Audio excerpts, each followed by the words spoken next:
It is the beginning of New York Comic Con, but we are not here to talk about that. You'll have to tune in Saturday to hear our thoughts on that. This show is all about the comics, and we are going to talk about this week's comics right here on Pals Pulls. Leading the show is Absolute Superman versus King Shazam finale.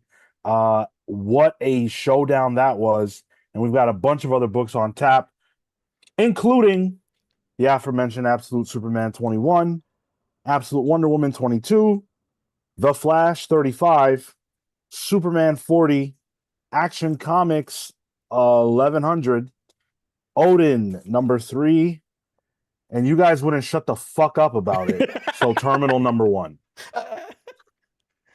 Is it a blind bag variant, Sean? No. Okay. Cool. There was no chance in hell that I was wasting my money on a blind bag for this. How much was that? $10? I didn't even look, to be honest. I saw them there and I said, yeah, that's something I'm not buying. I mean, it's Sean wasn't a big of a fan of it. It got him so tilted he time traveled all the way to New York Comic Con, Marco. I heard that. That's right. Oh, I said New York. Yeah. Oh, whoops. Okay.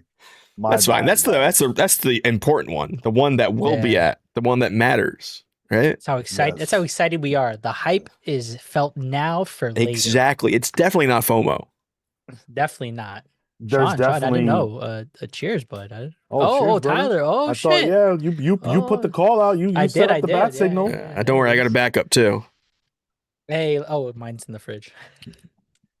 Of course, you guys have heard the voices, but we should do the intros anyway. We've got Marco, Celsius, Tyler. Yo, give me a hell yeah. And I'm Sean. Thank you for being here, whether you are live or in the future. I don't care what it is that you're drinking, whether it's water, whether it's wine, whether it's beer, whether it's soda, anything you got, drink whatever up, you want. hang out with us. It's a good time. Let's kick things off with Absolute Superman 21, shall we? 21. So this is written by none other than Jason Aaron, with art by Rafa Sandoval, pencils as well by Xander Cannon, colors by Ulysses Ariola, letters by Becca Carey. Would you say colors by Xander Cannon? No, pencils. Pencils. Interesting. Where? Yeah, right. Now that you said that, I'm. According to League of Comic Geeks, Xander Cannon was. It's somewhere. Huh. Yeah. Cool. Cool. Oh, I see. He's credited for breakdowns. That's interesting. Okay. That is interesting. Very interesting. Xander Cannon's known for Sleep. Yeah. Sleep more recently. Was that Image? I don't remember. That was Did good. He do Kaiju Max too? I think so. Yeah. Yes. Not an artist that is anything similar to Rafa Sandoval. So I wonder if it's really like really thin, breakouts. Like, hey, I'm gonna line things up for you. Then you draw. You don't worry about where things need to go on the page. That's probably what it is. If I had to guess, I'm just wondering why. Like, I guess Rafa was running out of time. That's I don't know. Maybe. Huh. But and also like Xander is just a wildly different artist that it's got to be the most minimalistic kind of breakdowns possible, because it does not look like Xander Cannon's art. I don't know. That is strange. Yeah. Well, in any event, that's the creative team. This is a continuation of what has been one really long fight. You don't typically see fight scenes that last 3 issues like this in a comic. That's more of a manga thing. Yeah. Than a comic, than a Western comic thing. Which makes this issue sort of difficult to like talk about beyond that. There is, of course, the conflict between Lois and Talia, which again has been ongoing. They're having a fight. So it's a lot of that. But Superman wins in the end. Superman wins.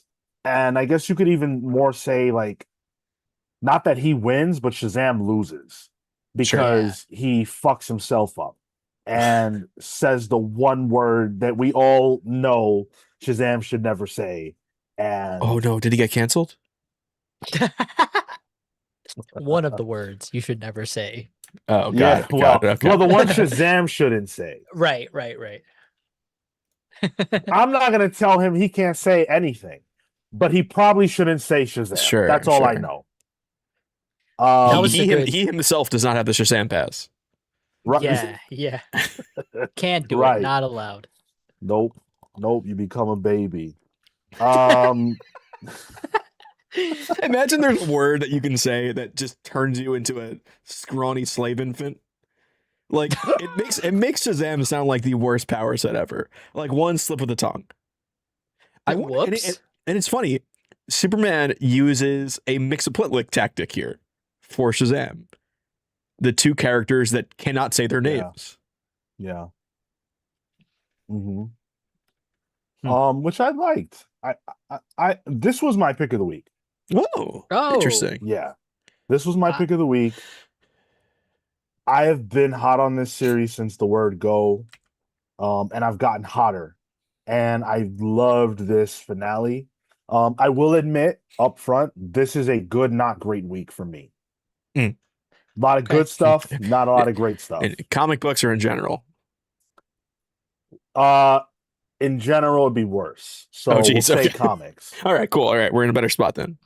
Um, but to me, this was the book that I read that was the most enjoyable of the pack.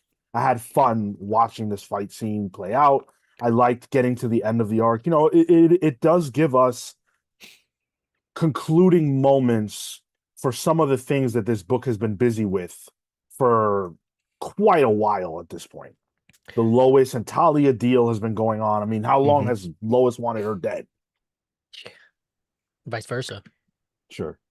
I mean, Um, that was the story of this arc, though. The story of this arc, because it's one of those long arcs, But the story was that Superman's power, yeah, he's strong, but his power is to help people find the good in themselves.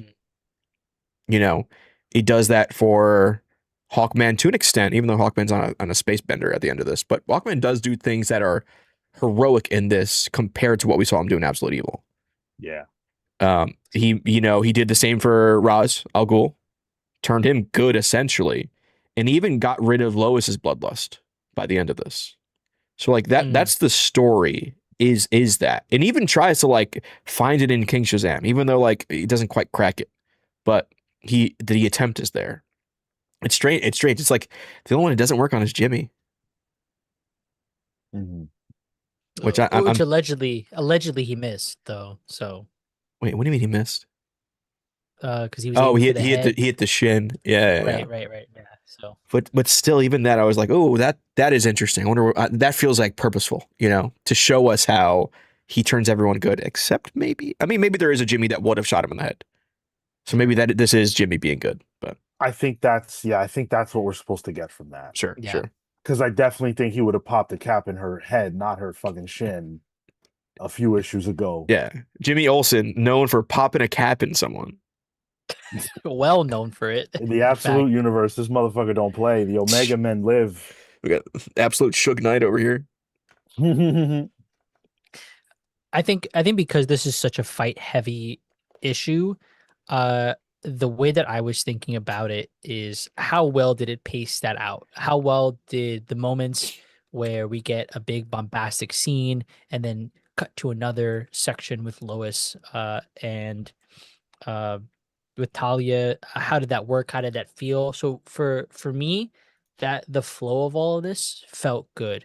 I felt the moments to highlight, like the big moon battle, for example, was fucking rad. That shit was cool. Uh, And then we get into the cuts with these more interpersonal bits. Hawkman comes in, then we get to cut back to the action. For me, and the focus of this was just how well does all of this flow, and I think it did a really good job. And we get to the core of Superman trying to always turn people, right? Which is his bread and butter at this point. This Superman, and uh, by the end, we get a cool reveal. So this issue was successful overall in the what Aaron had to pace out and what Sandoval did. I had fun with this. So two things for me. I thought this was a good issue. but Yeah. it's still not making like Absolute Superman's still probably on the lower end of the spectrum for me in terms of the Absolute books. I think I'm having a lot of fun with some of the other ones. Like it seems to be a little too surface level for me. Hmm. Whereas the other ones are making me think a little more, I think. I don't know. And I like Sandoval's art, but even this was just a little what's the word I'm looking for? Again, straightforward. It's good. Like look at the pages I have in here. I love the way he draws Superman's cape. But like I almost wish Juan Ferrero wasn't on the book previously, because now I saw what that was like, and that was like busting things open for the book, and I was really liking it. He's coming Nice, back. I think nice to see it. next He's posting panels from it on his Yeah. Twitter, so definitely check it out. And big pet peeve: you can't just destroy the moon. Well, did They he glued fix it back together. Yeah. That's They not glued how it that back works, Sean. That's not how that works. Come on, bro. He fixed it. No, I hate when anyone in any form of media, when the moon gets destroyed and it's just like, oh, either it's destroyed, we'll leave it that way, and it's just floating space rocks, or we could fix it. No, you just fucked up the entire ecosystems from doing that. Ecosystem. Nope, nothing lives on the moon. Do you know the effect the moon has on the sea? Well, all right. What about Scott Pilgrim when he punches the moon? It's still there, but it's just punched. Scott Pilgrim's an incel book. I won't even talk about that book. All right. It's a pull. That's all. It's fine. Oh, C.W. Gordon should have released Eclipso from the moon. That would have been cool. They were Punch too Jack, busy make a problem. friggin' showing off a planet full of doomsdays, apparently. That was cool. Yo, that was random, but cool. It Fuck felt I don't know why he did that. The father box? No, like I don't know. We'll see. We'll see when if that pays off in 20 issues or whatever. Yeah. Yeah, I think similarly, this was a really good issue. It didn't knock my socks off, but I was carried along. I'm teetering on a pick of the week overall. I thought similar to Sean, this was a overall good week, but I don't know that I felt like certain things always stood out.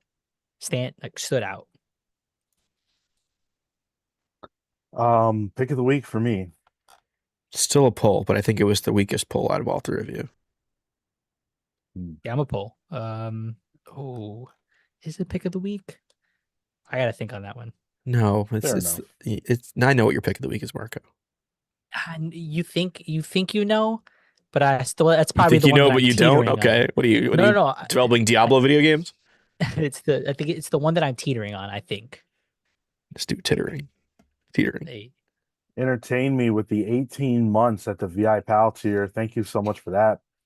Sean, you did buy your nude cover of Gun Honey and Street Fighter swimsuit this week, right? 18 months together. Pals, thumbs up. I'm not going to tell you what I bought until the show ends. You know that, entertain Yeah, me. it's So true. you're going to Yeah. have to stick around and hopefully be entertained while we get through this show. Yowza. 56% of you said pull.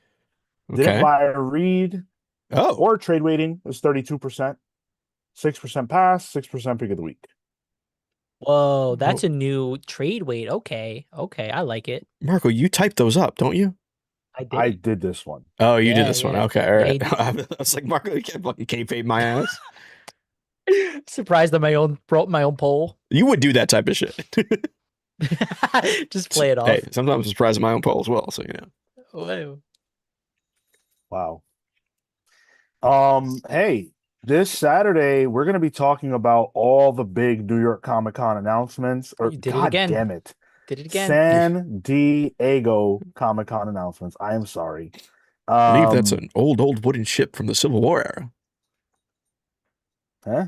San Diego. Never mind. You never seen Anchorman? No. I don't like comedies if they came out after the year 2005. I don't know if I've seen I think one. you're safe. Actually, hold on. When Anchorman come out, Well, actually, Step Brothers was good. That's a funny movie. Sean, it's a 2004 movie. You're safe. Well, I thought I looked at that movie trailer and I said, "Wow, there's nothing I'd rather watch less than this." Clayface? No, That I too, quoted but Anchorman when you stood up, and Sean never saw Anchorman. Tropic Thunder sucked, Chris. Pineapple Express was very stupid. I hated that movie. What? Super bad? Yeah, I did. Superbad was cute. That was kind of funny. Yeah, it was alright. Cute. Yeah, what they did was cute. The stoner films were like whatever. Yeah, exactly. Superbad's a exactly. banger. It doesn't hold up in some ways, but man, that movie is fucking funny. I love Tropic Thunder. For years Hmm. I didn't know that was fucking what's his face. Wait, you didn't know that was Iron Man? You didn't know that was Robert Downey Jr.? For years I did not know that. Stop So you're it. like, Stop I have a favorite black actor. I just don't remember his name. I was just like, wow, who is this cast member? I can't find him on the Wikipedia for some What about reason. it. Tom Who Cruise is in this there? cast member? Tom Cruise. He was in that? Yes. Yo, what? He's like the agent guy, like the director or whatever. He's like oh fat. yeah. Yeah. Okay, yeah. Cole says that I'm disgruntled. Well, I guess in that case I've been like that since I was a teenager, because when I saw all these movies, I thought they sucked dick. I don't know. Cruden says Sean's the type of guy who thinks Airplane is peak comedy. How about this, Cruden, for your ass? I've never even seen Airplane. You had to How have seen about that? Airplane, surely. No. He Never. hasn't, and don't call him Shirley. Thank you, Marco. See, if you found that joke funny, Sean, you'd love Airplane. I love Airplane, dude. I mean, That's it's so because funny. you said it and we're live, and He laughed for the show. Jeffrey Buck says I might have to host a comedy movie history course in Discord. Go ahead, I won't be there. Oh, yo, coming to America. Funniest movie of all time. That's a great classic movie. That you were That's a telling great him film. to come here to do it. Come to America to do this. I Hold was like, what? on. You've seen that though, I've right? seen that. I've seen that. I've seen Okay, that. okay. All right, thank you. I'm very grateful. That boy good. Let's talk. Let's talk about what? What does that mean? Virtual reality fitness said Jonathan Majors somewhere crying. Why? For I'm trying to see why Jonathan Majors caught a stray. It's fine if he caught a stray, but I don't know. What was he in? He wasn't even in any of this. Maybe because Doomsday was supposed to be his movie. That's Oh, man, apropos of nothing. Yeah, I don't know. That's all I could piece together, but either way that popped me. So all right, let's talk about Absolute Wonder Woman. This is written by Kelly Thompson with art by Dylan Snook for this arc. Jordi Belair on the colors, letters by Becca Carey, the Unstoppable. Wonder Woman's been trying to get her mom back. Mommy's missing. And Wonder Woman has found her, and she has to go toe-to-toe with Ciela, I guess. Meanwhile, Scylla, okay. Meanwhile, Urs Cartaga is putting that fucking work in. My man is laying the Mac down. Yo, he's in those mental DMs.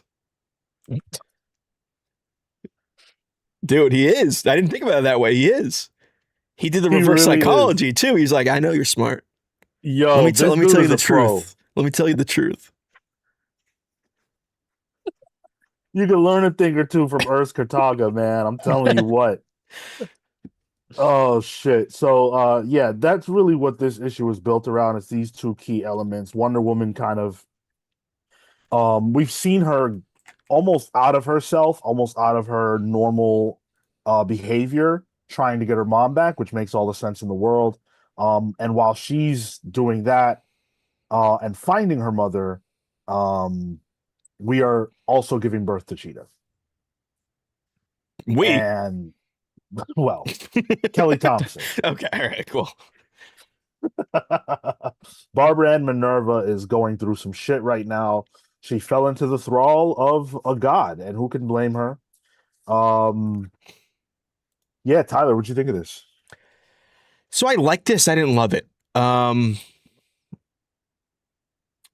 This really feels like a speed bump, whereas I felt like the cliffhanger we were left on once, Wonder Woman gets sent to hell felt like a major plot point. But then we're here, and it's kind of like what Cersei was taken by Scylla. Who? Sean, did you watch the Odyssey? Did you get to see it? I actually just saw it today. Okay, Yeah. Scylla is the monster near the whirlpool. Yeah, that's sick.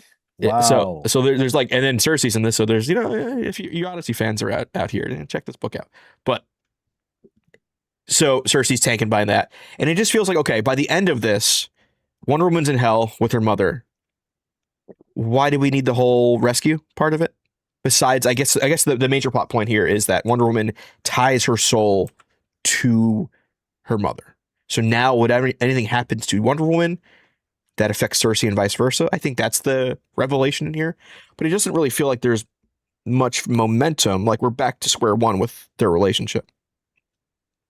So that part made me realize like this issue was like, oh, it's kind of a speed bump issue. I guess we're biding time until the next major arc where Hayden could be on it.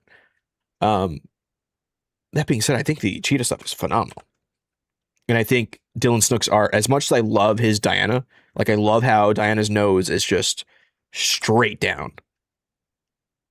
Like I was about to be like fucking Pythagorean theorem that shit, but I think his art works much better for the horror aspect of the Cheetah stuff. Yeah. Yeah. Even the quiet moments of the Cheetah thing where, it's Barbara's, interior and like her life and being a kid. There's a horror element to the good stuff because of the juxtaposition and the coloring. And then that transformation scene, crazy. So that I really enjoyed. So as a whole, like I like this issue. I didn't love it. It's kind of in the same space I was with Absolute Superman. But I thought it was good.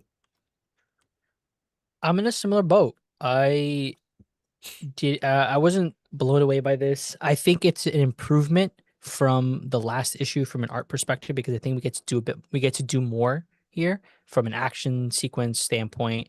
I do agree with you that the horror aspect of Sook's art stands out a bit more because I definitely see it in with the Manticore fight, definitely with the moments of of Barbara. And there's this awesome panel. The colors are going crazy. I don't know if you have it, Tyler, but the slice with this bright, like really, really powerful I red might against actually. this Yeah, darker blue contrast. I Yeah, love that color red. that Yeah. that shit popped. Huge shout outs because that came out Well, really, really clean. and right below it too is that slam onomatopoeia, but it's the tentacle is laid on top of it. Yeah, So yeah. you can And see where the sound, like I think that you're right. That was a strong point of this issue in this arc. and it's orange, which presumably is a color down, right? Like Oh, if that interesting. makes sense from Okay. like an action perspective. Yeah. So I thought that the colors here really popped, and because of uh like I think simpler art, it works really well.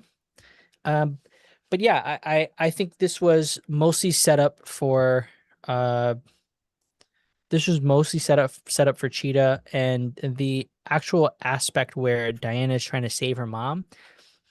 That was less interesting to me. I feel like of the action sequences, I think Absolute Superman did it better. This left me a little bit less interesting, even if there were some cool things that they were doing from an art perspective. But I do like the moment at the very end. Dinah breaks down. I don't feel like we've seen her do that. She's been very stoic. She's been very strong. There have been moments where she falters, but now that she's with her mom, we get to see this really, really vulnerable part, which we have seen in previous issues specific to that. But seeing it again here kind of reminds you of the mother-daughter relationship and how strong it is. So I really enjoyed that as a ending to this arc or from Kelly Thompson. I think that was a really good choice. I thought this was all right. It was solid. I really love the Barbara and Minerva stuff. I think that was the best part of this issue for me.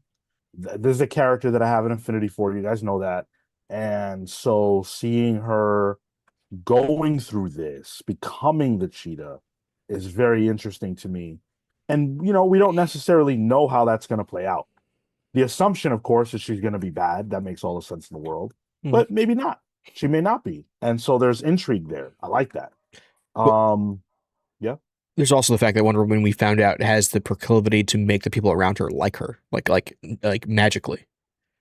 Mm. Right. So that'd be curious to see if that affects Cheetah. The biggest thing for me was really the art that I didn't love in this issue. I think I complained about this in the last one, but every single panel almost, she looks different, Wonder Woman. Mm. Her That's face. fair. And I Yep. don't understand what's going on with that. Like she just there's no consistency. Um I agree with what you guys said about the horror elements, the monsters and whatnot looking better than the rest, but I just overall don't love the art in this arc, and I think it dragged it down for me from an enjoyment standpoint. I think like I think this might be my least favorite couple of issues of the book. I agree. It Yeah. was This two, right? is these two. Yeah. Yeah. Yeah. Lucas, you're right. It's not red. Um Oh, really? yeah, it's not red. I'll show you right now. In the physical, it's an orange. It's a deeper orange, but it's certainly Interesting. orange. No, yeah, I could see Huh. it. Yeah, it does print a little differently. It's like a Yeah. cooler red in digital. Yeah. Yeah. And Huh. then but that lends even further credence to Marco's earlier Sure. point about coloring the downward coloring, which Marco, you fucking came out of nowhere with that analysis. Good as shit. But yeah, like I love the art. I mean, I love the colors in this. Jordi Belair always brings it. Oh Mhm. yeah. And not to Yep. mention, like, I like the way that tentacle is colored. Like, I was getting a little hungry. Like, throw it on the grill. I'll have some grilled Hell, skilla. hell yeah, dude. Um, I'm a pull, but not a strong one in this case.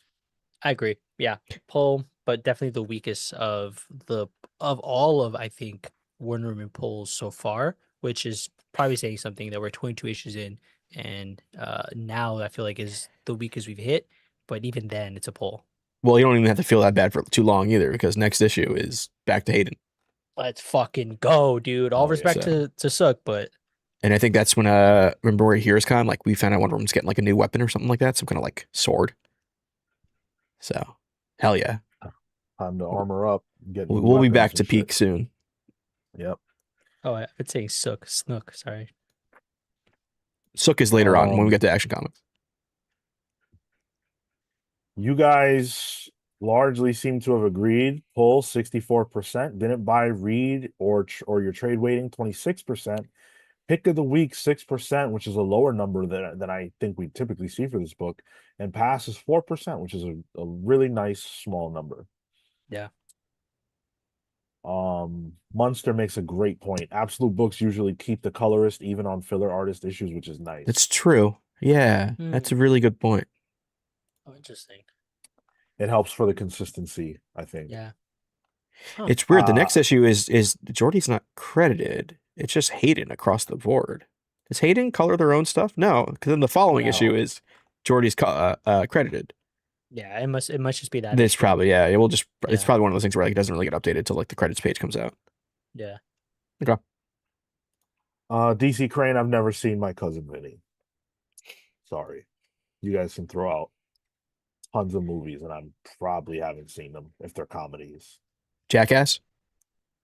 Oh, I've seen Jackass. Oh, those Jackass movies are so good, dude.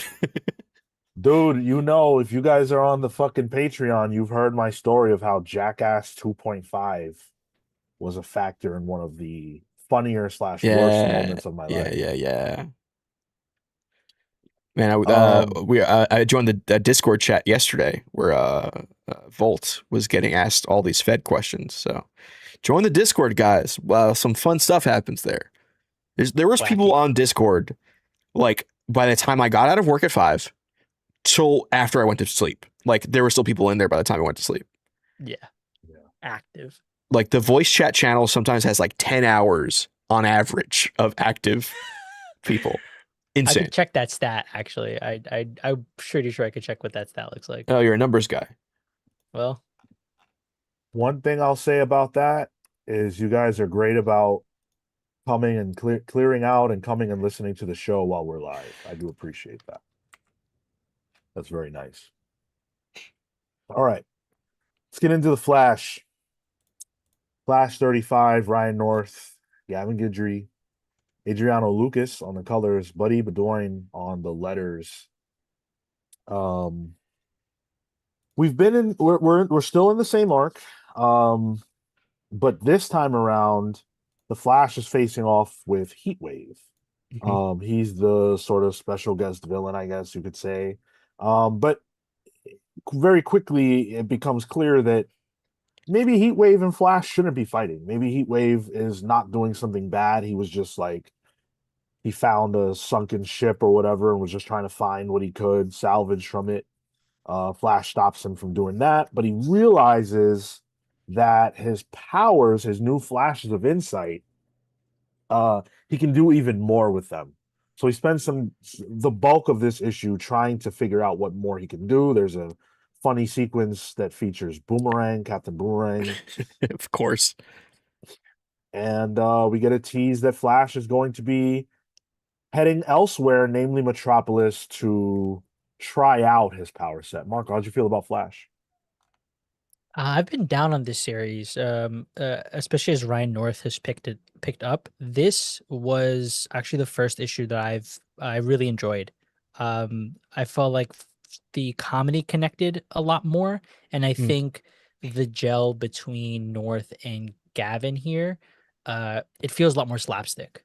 Especially the bits where he's positioning Boomerang and the all of the little pieces to that. Um, Even the moments where he's like, hold on a second, let me go check out these laws for maritime whatever. And uh I think they landed here more than they have in the past, and so I quite enjoyed this issue.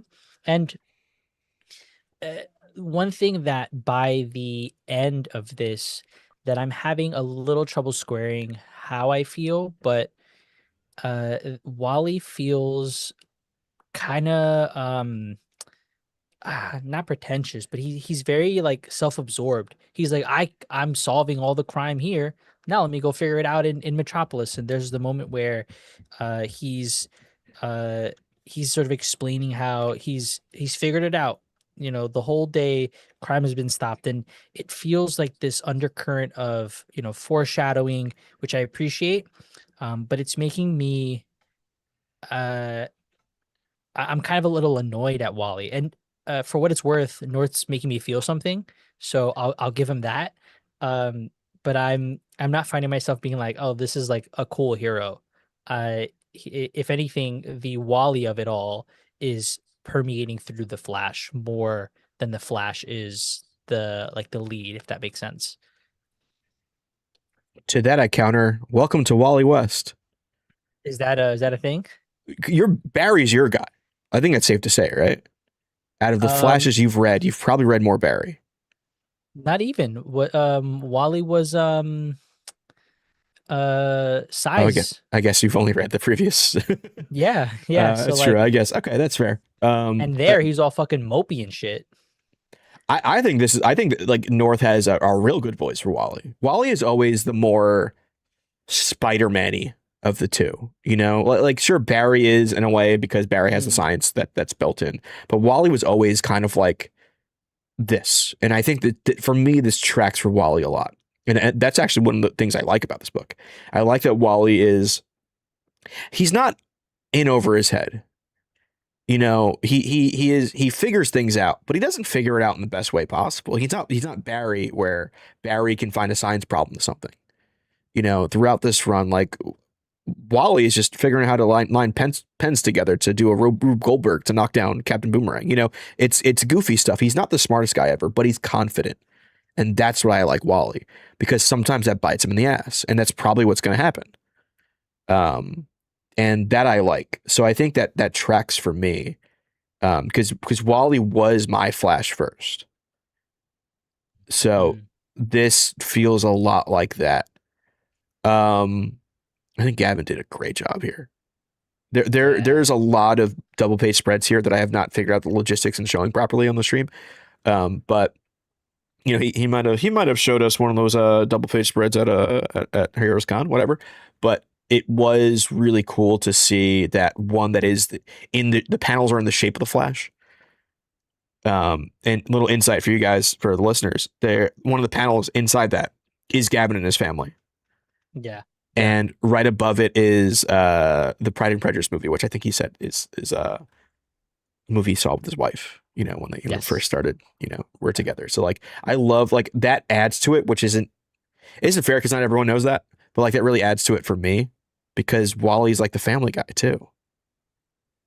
And I love that dynamic and I love that thing. And I love that, like, I'm a big rogues guy too. So like knowing that the rogues are in here, I had one gripe with Ryan North where, Wally says to Heatwave,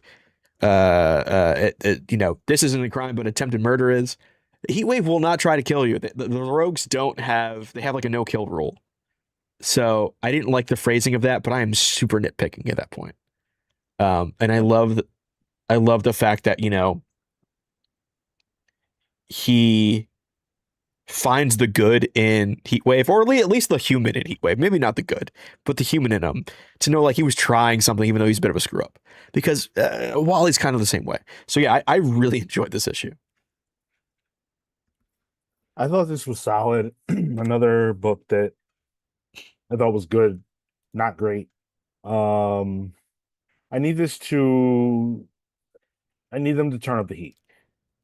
Yeah, He like doesn't like comedies. um, I feel like this book still feels a little sleepy. Like we're spending a lot of time learning about Flash's new power, and it's interesting, but I get it already. Yeah.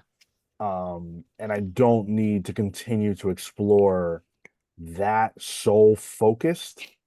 I really want something else to happen. Going to Metropolis doesn't excite me. Because he's just gonna do the same thing there that he's doing here, presumably. And it's like it makes me think about Superman, but it's not as if there's gonna be a conflict between Flash and Superman for Flash being there. So what do I care where he is? That just doesn't feel like a reasonable like that's not an exciting cliffhanger. But that being said, what we actually get in this issue is solid stuff. I feel like the art carried this one. This double page spread is absolutely incredible. I really, really love it. That looks good printed. Yeah, it really does. Just excellent work on Gavin's part. The colors in this issue are also great, which they have been throughout the entire run. So I'm loving all that. And there's some good jokes. There's some good lines. Ryan North is doing a lot of what you expect him to do here, but I think by this point in the run, I was enjoying Fantastic Four more. Okay. Do you guys think that this book suffers from not having a central protagonist? You mean protagonist Or antagonist? antagonist, or like a conflict? That's how I feel. Yeah. I don't think so, because it's been a bit villain of the week, which I don't mind. And for the sake of the issue, that's what they are. Overarching, I feel like I think to what Sean said, I get the powers. Now show me how that really implicates something that this Flash is going to do wrong, or something is going to go wrong. That's kind of what I'm almost waiting for the powers to backfire in some way, or for it to elevate the things that he's doing, but it's not really there. He's just kind of like still stopping petty crime. You ever read Kingdom Come, Marco? Yeah. Oh yeah. This makes me think about the Flash in that, where all he does is run around and save people and stop crime or whatever. And it's not presented as a positive thing in that book. So I'm wondering if we're supposed to be thinking about not that comic, but a similar idea of where, like, hey, dude, you're stopping crime before it's even happening. You're like not being a family man at this point. Like, is this all you're gonna do? Interesting, because I see the conflict with this power set being, because Ryan North is a nerd. If you read the newest issue of Fantastic Four, that's a math book. Like, it's literally talking about pi. But I feel like the conflict with his power set is it's an issue of perspective and the fact that his powers are based on his perception, and his perception is inherently flawed. Therefore, the power's flawed. And I'm wondering if, because it's everything he sees and it's being siphoned through his perspective, he doesn't know everything. So even if he sees everything, he doesn't know everything. You know what I mean?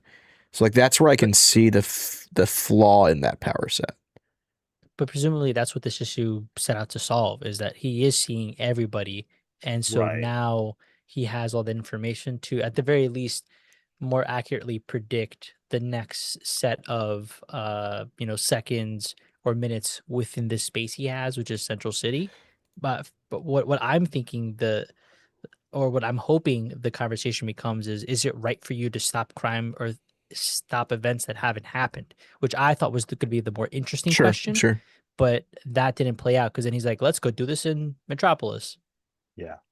Now he's going to be wearing himself thin because he's going to be doing both. And I think geographically, Metropolis is the closest to Central City. So, But if he's wearing himself thin, that's less interesting than like something poignant that I think North is smart enough Sure. to Sure. talk to us about. Yeah, I'm with you on that. And I think it's interesting because this is, Fantastic Four is typically one and done. There are some, arcs that are a little longer than that, but especially in the first volume of that run, it's really, really one and done heavy. I got used to reading Ryan North that way. This is a bit of a truer arc, what we typically associate with being considered an arc. And I'm finding that I'm missing that like switch up every issue. I'm getting a little disinterested in this status quo story wise. So hopefully it can pick back up. I still think this is a strong issue. I'm just kind of getting tired of what's being fed to me. A little monotonous. Yeah. Yeah. that's fair. And for a character like Flash, that's not a great thing. You need to speed, hurry up. Hurry up, please. Do something. Pull. Yeah, pull. Awesome. Let's see where the chat is lining up. 49% didn't buy, read, or are trade waiting. 43% pull. What the hell is waitlist, Marco? You mean trade wait? Trade wait. He's talking about my college application to Emerson. Still waiting on an update, guys. Pass is 6% and pick of the week is 2%. Very interesting results. I'm very interested to see if we still want to review this book monthly after the first arc. Results. Well, I think this is a weird book because I don't feel like there's arcs. What is the end of the first arc? Well, we are in an arc. This was issue 5. It says it. It's saying issue 5 of the arc. Yeah, because I felt like the opening salvo, which was like 2 or 3 issues with like the people, the social media suicide thing, that felt like its own arc, and then he gets the power at the end of that, and now this is its own arc. So I guess it's the second arc. It says part 5. It does say that specifically. Okay. So interesting. Yeah. I don't know. I think I like it. I think we give it to the end, and then we probably decide like wherever that may be. Yeah. I don't know that it says and solicits necessarily. I feel like that's probably the good It time doesn't. to just, Yeah. Well, we've got Superman on tap. This is the second of 3 Superman books that we're going to be reading today. Ooh. And I just realized there's no Marvel on the docket this week. My goodness. None. Wow. None. And next week is light as well. Yeah. Yep. Yikes. So Joshua Williamson wrote this one.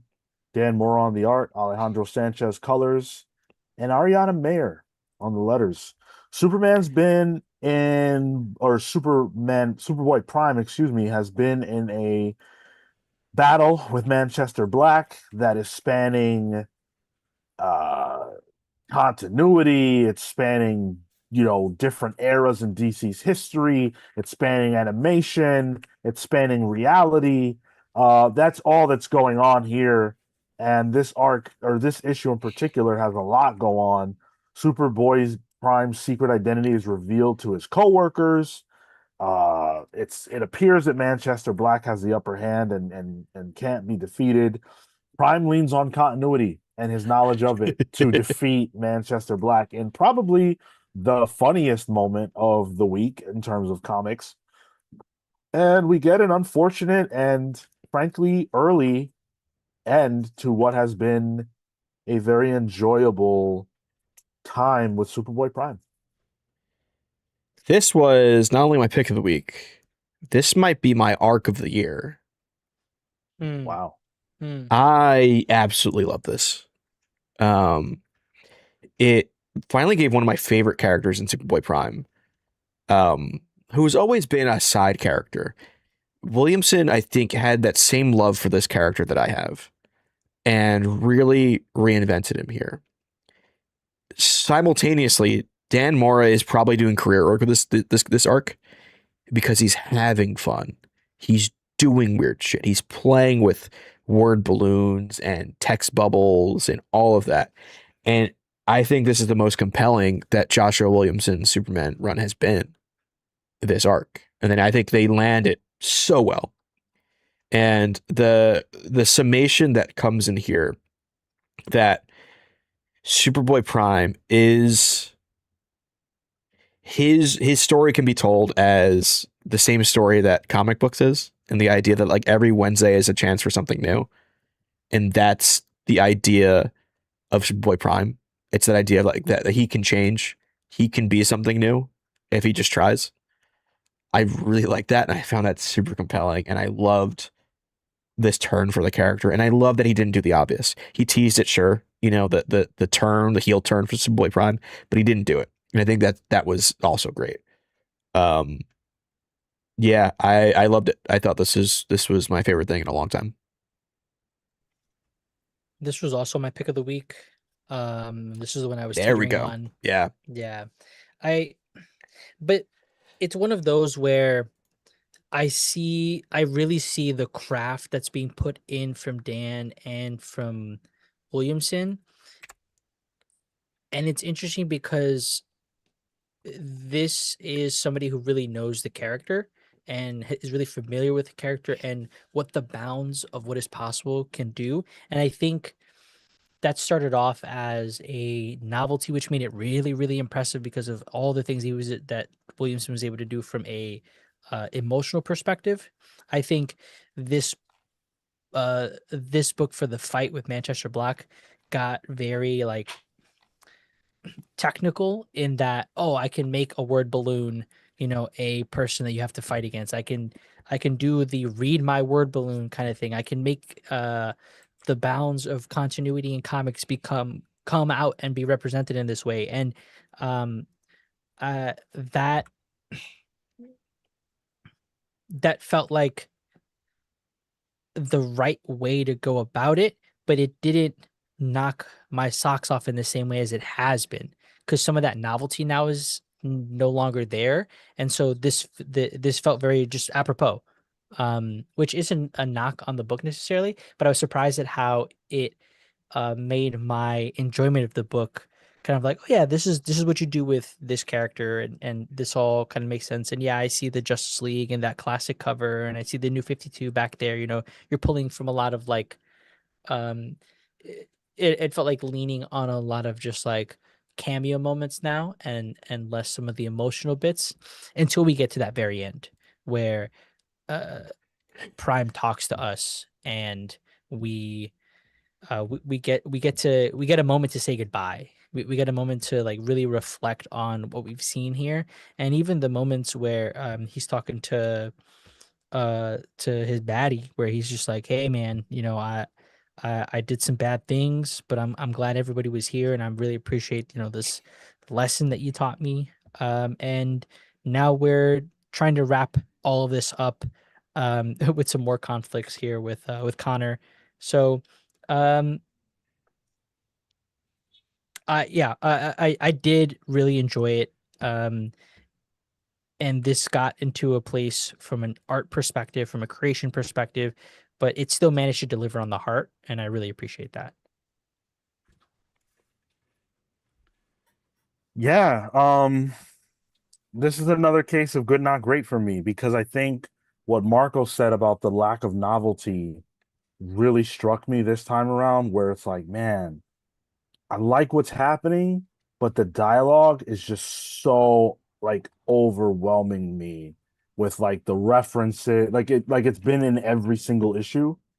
Um, and this one just was like full bore. We're going to make references. These dudes are reading this comic. Like continuity is going to be the thing that beats Manchester Black. And it's funny, um, but it just isn't, I don't know. It doesn't it didn't rise above funny and cute in this issue for me. Um, there was heart in prior issues that I think I really appreciated and charm that I didn't feel here because he's just beating Manchester Black for the most part. Um, but that being said, I have enjoyed this arc a lot overall.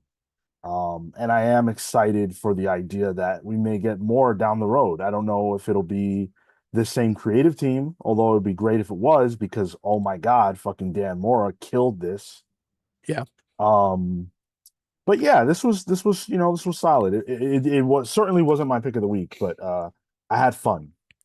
Just to like praise Dan Mora a bit here a little more too. I'll glaze him up a little bit. Like he's never one to break the mold as much. Like his stuff is just really good, but he's not really playing with the format as much. Here he does. I bring up the page where Boy Prime throws long box, and as soon as that long box is thrown, the panels are shifting. Like the panels, like this is a comic that was in that long box, and now that's shifting with the momentum of the long box. I love that's that. cool. I love him doing that. I love the using the onomatopoeia as a weapon when Manchester Black does it, and like just seeing how that fits in a 3D space. I thought was a lot of fun, and seeing how Dan Mora would decide to use that. I think there are bits of this that like go up on the cusp of Deadpool. You know, and I don't think it ever gets there for me. And I think it's because it's in DC where he doesn't really typically do that type of shit. Maybe Ambush Bug would do it, but Marvel does it all the time. There's plenty of characters that do it. So seeing that in the DC lines, I think is where it didn't get to that for me. But yeah, I think this is great, and I'm super excited that it seems like we'll be getting more in some form. I mean, we got Hope so. and the next book we'll talk about. There's definitely something happening. Yeah. Cool. Yeah, pick of the week for me. Also pick of the week. Pick of the week, but like an underwhelmed pick of the week. You I don't know. What were you more interested in this or Absolute Superman? I was more interested in this, but this didn't whelm me the same way. Even it's not a crazy week for you. Yeah, it wasn't.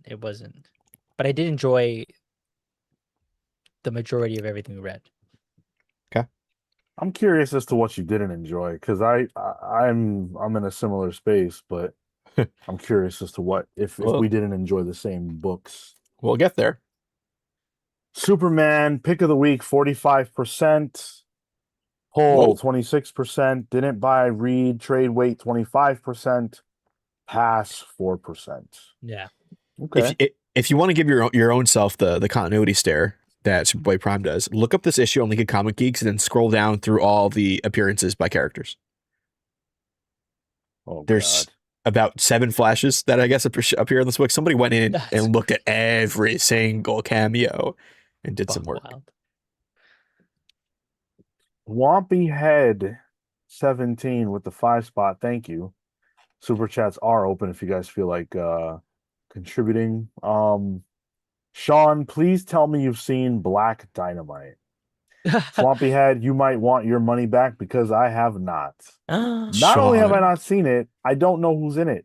Not only do I not know who's in it, I don't know what it's about. I can only presume it's a blaxploitation film based on the title. I am using syntax. I know nothing. You've got it 100%, Sean. It's Michael J. White as of Black Dynamite, this blaxploitation character, and it is one of the funniest movies ever. It plays with the idea of blaxploitation films, but then it's just also just hilarious. A lot of character actors in it. That is one that I would recommend. That's some good stuff, Sean. That's like a maybe even like a cheer you up kind of comedy because it's just fucking funny. And there was a follow up Adult Swim show, I think by the Boondocks people. Could be wrong on that. That was a cartoon.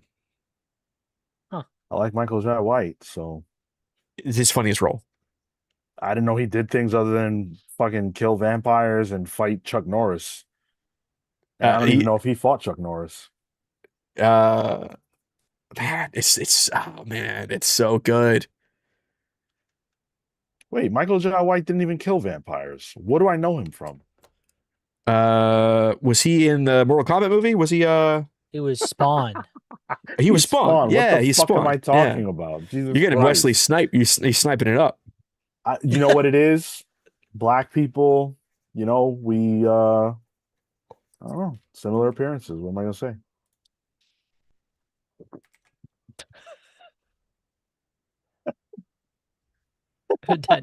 Not twice. Yeah, Cardiac Solace says it's the best movie ever. Wow. Damn. And even Chris is saying he's just saying your name. He doesn't even say what he's saying. He's just saying you gotta watch it. Oh, where is that streaming? That's such a good movie. I used to have it on Blu-ray too. I think I lost it though. Move. Fuck. Blu-ray. Hell yeah, dude. That is the current format, Marco. That streaming was. Oh my god. Garrick the Taylor said he should have had lightning powers. Wow, dude. You want to give all of our African Americans lightning powers, dude? Come on. We've already got African American lightning. Why do we need Michael Jai White to also don lightning powers? African American Dynamite. Yeah, African American Dynamite. See, that's the movie I'm trying to see. I think there was a Black Dynamite comic book as well. Hold on. Netflix original. Wow. That's actually not a good thing anymore. That doesn't mean anything positive to me. Yeah, there was a Black Dynamite comic book. IDW. Yeah, the Sal Buscema was the inker on it. Wild. Crazy. Hey, like this, if you guys are enjoying the convo, we've got a few books left to review. We are about an hour into our show. Love you guys. Love you tuning in. Let's dive into Action Comics 1100. This is the return of Core Superman. And it took a slew of creators to do it. Ooh. Dan Slott, Joshua Williamson, Mark Waid, Sophie Campbell on the writing end, Ryan Sook, Dan Mora, Daniel Semper, Lucas Mayer on the artist front, and colors were also contributed by Ryan Sook. I definitely was confused because I haven't been reading this. So I didn't fully get the initial storyline here. And Skylar Patridge is also on the art here. But it's Superman facing off against some dude who wants him dead because in the future, it's Superboy facing off against some dude because in the future, Superman is going to make this dude look like shit. And Superboy doesn't have his powers, so he's kind of scared. He gets him eventually, sends dude to fucking who knows where. He's screwed. Then he gets to see elements of his future as they travel through time to find what should be current day Superman, who must return to the book before the reign or before the kneel before Zod or whatever event begins. There's conflict between Superboys, Connor and Prime, and some Dan Slott Superman jazz that reveals General Zod's secret identity. What do you guys think of this? I did a lot of homework for this. I read every issue of every Reign of the Superboys thing. Really? Yeah, I caught up on Action. I caught up on Superman Unlimited. I caught up on Supergirl, and I've already been reading Superman. Did that help? I don't think you needed it for Action. And actually, I don't think you really need it for anything. There's one joke where like Sophie Campbell, in the part she wrote, where Superboy Prime says, like, oh, Connor, which I think Sophie wrote you out of character. That's true. She did. But at least she was poking fun at herself. I don't think I think the one that really has that seems to have the most importance is Superman Unlimited, strangely enough. Which is a very damn good Dan Slott Superman book. It's a John Kent book. I really liked it. But I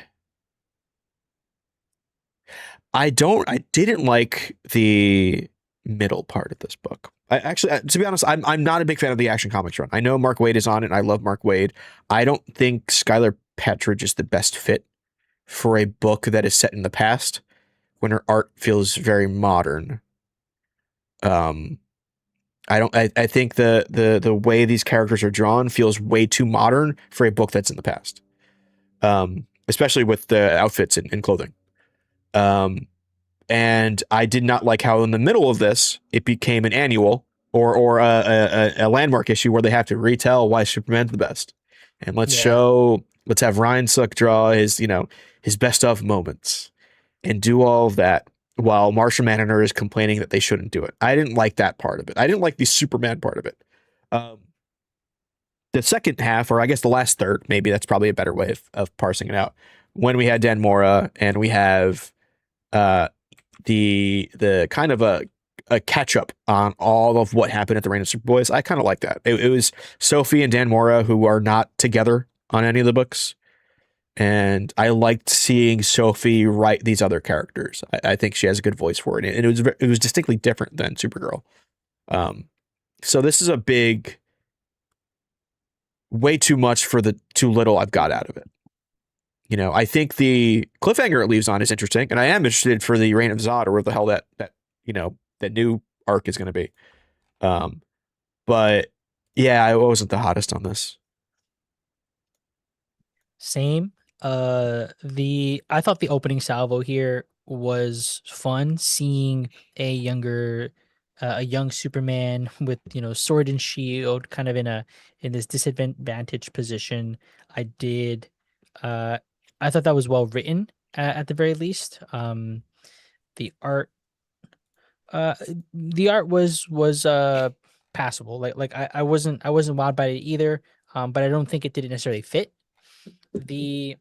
Agree with you on the middle part, man. I don't know why we had to go through all of the biggest hits, plus the fact that they just felt like this artificial tension between Booster Gold and Martian Manhunter that I really didn't like. It made me tense the entire time, like some shit was about to happen for no good reason. And my brain was firing on all cylinders, being like, "You're gonna disrupt the timeline! Stop! Don't do it! No!" And that just kept permeating the entire ride. Comics gave you anxiety based on what you're used to. It really did. So that entire sequence, I was like, "Yo, I'm a mess. I don't appreciate this." And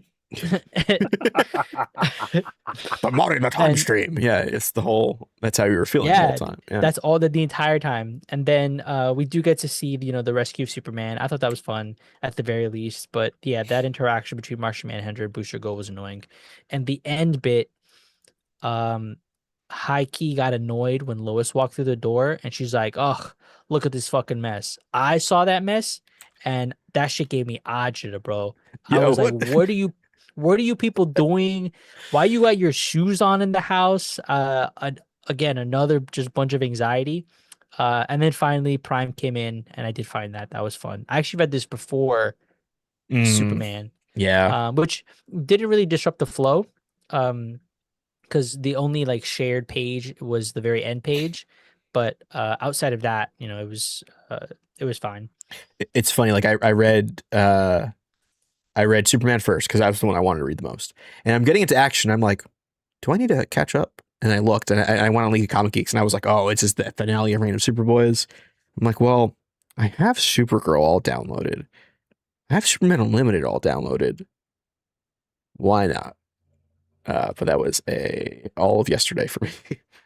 Damn. Dude. Okay, so I'm confused. Why is Lois picking up children's toys when John is an adult? Yes. Okay, so you're not reading I my theory is that the other Superboy, the young Superboy, was in Superman Unlimited, living with Lois, but it turned out it was Ultraman's son. Remember when Superwoman was pregnant, Sean? A million years ago, yeah. Yeah, that was Ultraman's son. That was John Kent, the young John Kent that was in that book. So he was living there for a bit, and that's the only justification that I can give. But he's not even. He got Superwoman took him back. Yeah, I agree. That's a little weird. Like it did infantilize these grown adults. Yes. Yeah. Yes. Honestly, I did not think much of this issue on the whole. The first story was annoying because, like, yeah, granted, I came into this not knowing what's going on because I'm not reading the title. But if it's gonna be 1100, you should probably make it a little easier to come into the book. Um, but beyond that fact, I just didn't care about what was happening. Yeah. I never believed in the danger, and it gets resolved really easily, which I guess it had to happen because there were more stories to tell.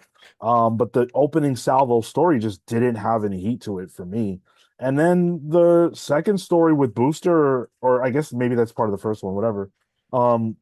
That story was grating. Mm. That story was really annoying. Like, oh, don't look at this cool shit that's happening. You don't want to know. And they keep showing us the cool shit that's happening that he's not supposed to see. And they play the same beat over and over and over and over again. Yeah. Rule of fucking threes.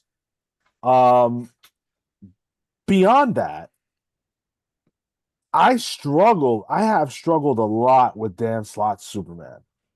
Because when I first picked that up, I was like, yo, what is going on? Why are we calling it Green K? Why does it feel like Dan Slott isn't really playing within the same sandbox as everybody else when it comes to Superman? And I just wasn't loving his dialogue, and I felt the same way here. I was cold. I was left cold with the reveal of Zod. Like, okay, Zod. Why would Zod ever need to be concealed? He's Zod. Well, he's not powered right now. Remember during what was it? Absolute Power, he loses his power. Why did I think he got his powers back though? Who had him? There was rumor that Lois had him, but technically she never gave him back. They just went latent for her. Yeah. I know she still has it, but like she needs to like charge it up a certain way or something. I don't know. That's confusing. But Zod is technically depowered right now, and that's why they teased him coming back issues and issues ago, because he was like, I need my fucking powers back. And that's probably why the kryptonite doesn't affect him. Because he doesn't have his powers. Yeah. Imagine this. Imagine if you read Superman Unlimited and you don't read Action Comics, and you have no intention of picking up Action Comics 1100. And this motherfucker did some shit that you didn't see, and now he's like what? This issue just threw me for a loop. That last story is integral to the Superman Unlimited ongoing story. Wow. C.W. Gordon says the last we saw of Zod, he was on a warpath to Earth. Seeing him just be a random guy was so funny. I don't remember the last time I saw Zod, but I'm pretty sure, and I guess I'm wrong, but I thought it was him realizing like, oh shit, my powers are back, or realizing who had his powers or something along those lines. He was doing some shit that seemed kind of cool. And now he's doing this. He was, he was playing in the wonderful world of Oz, apparently. Yo, that one thing at the end where they're like, "Hail Bruno," not Bruno. That's a poor translation. In Kryptonese, it's Druzad. I was like, "What the fuck?" Kryptonese. I want to know what my name is in Kryptonese. Then I thought, hold on a second. So you tell me that in Kryptonese, Clark is Kal-El? I'm not buying it. Sorry. Galark, yeah. Yeah. What the fuck? That was stupid. Was he Bruno in Superman Unlimited? Well, that guy existed. We never knew he was Zod, though. but okay, so but like Yeah, it the was just like straps. the head of like the Secret Service or whoever the head of the what is his name of that nation. This didn't feel like a crazy reveal to you. This was like, oh, okay, that makes sense. It's still a pretty crazy reveal, but like I knew this would be what was happening as soon as I saw that the I guess the after credit scene was this. I'm like, okay, either what's his face? What's this guy's name? Either Eduardo Castillo was Zod in a way, and I think that's kind of what they were playing on because he had similar facial hair and stuff like that. And then the swerve, and then I was like, oh, this guy's talking more than he does in the previous issues. Here's the turn. Yeah. It's coming up. Dr. King says how many fans who are actively reading Superman Unlimited would not pick up issue 1100 of the main book? Probably very, very few. I don't know, dude. I'm reading Superman and I had no intention of buying this. If this were a weaker week, this book wouldn't have made the poll and I wouldn't have bought it. If it didn't win the poll, it wasn't going to be on my pull list. And I got to say, yes, it's Action Comics, but I don't think it's the main book. It's not the main book. You're No. completely Yeah. right. Yeah. Yeah. Action and detective are almost never the main book. That's In kind of fact, the thing. I think Action is with the Superboy story telling the most removed story out of all the Superman books right now. It Yeah. feels like it's tangential to the key thing It- that we learned about. For Right now, the Superboys brings Booster Gold and Mary Marvel and Martian Manhunter in there, so there's a tie to the present, which I still do not think Superboy should be around. but more so the primary focus has been the after effect of Superman disappearing after DCKO, which this book seemed to it wanted to connect all of those pieces. Yeah. This It- book was doing a lot of work. And I will say, I did not like the fact that we got the return of Superman in this book. When next week is that special, and it's like, hey, you can find out what happened next week. And I don't like being told that. You know, I felt I like you hated needed to put Superman here to tell that middle chunk, which is like the anniversary. You know, let's look at the history of Superman. Yeah, agreed. That's I that's did the not like that. best. That's the best indication that I don't need to buy that comic. You Yep. showed me the result. I'm cool. And the result was Okay. kind of whack. Like he's just there, like, oh hey guys, I'm whoa. here. He's got a beard. That's right. That's right. So does that mean all these months he's just kind of like just barely been out of We reach? don't know. He's just been I guess We I don't gotta know. know now. Fuck, they got me, dude. Now you need to know. And I will say Damn the cover of that issue next week has a whole bunch of Supermen on it. It looks like it's got fucking Kamandi on it. It's got Omak. It's got Kamandi? Batman Beyond Superman on the cover. It's got 5G on the cover. Fuck yeah. Return of 5G.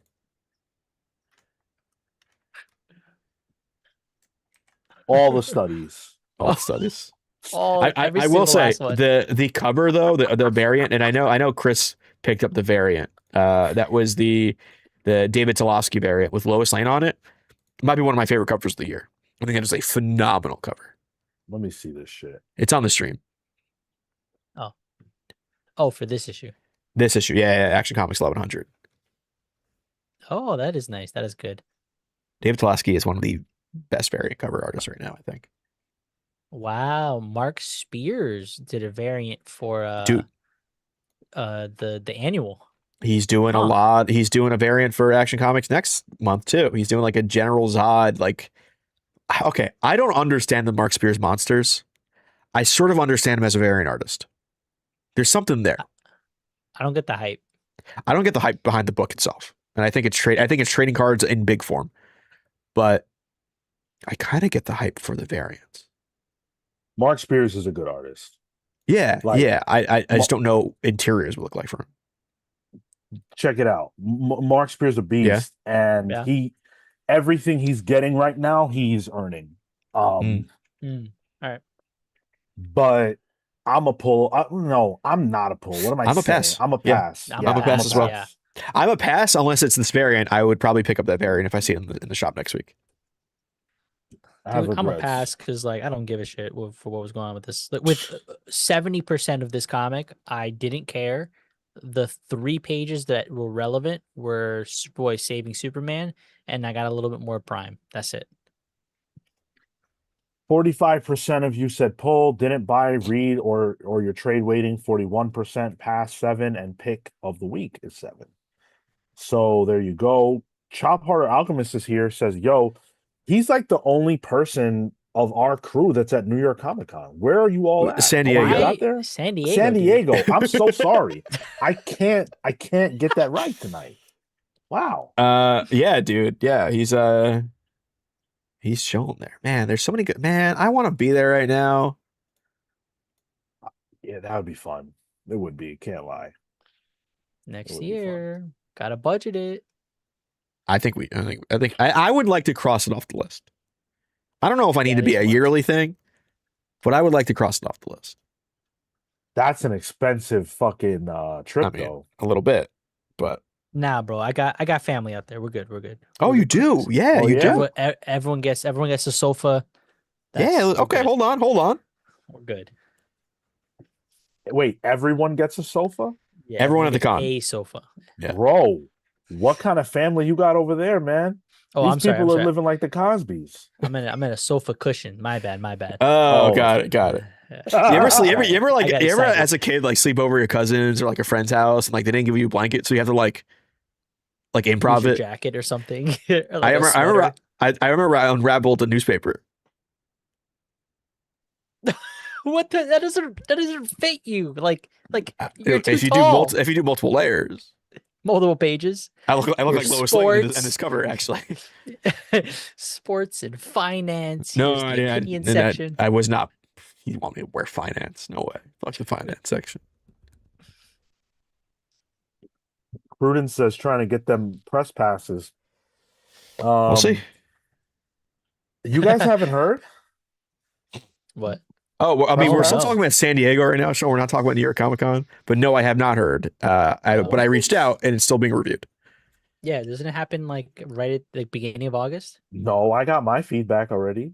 Did you? Yeah. Good? I applied day 1. Good or no? Good. Okay. Yes. I didn't I applied a little late, so that's why mine's coming a little later. Yeah. Yeah, I did as well. Fair enough. Fair enough.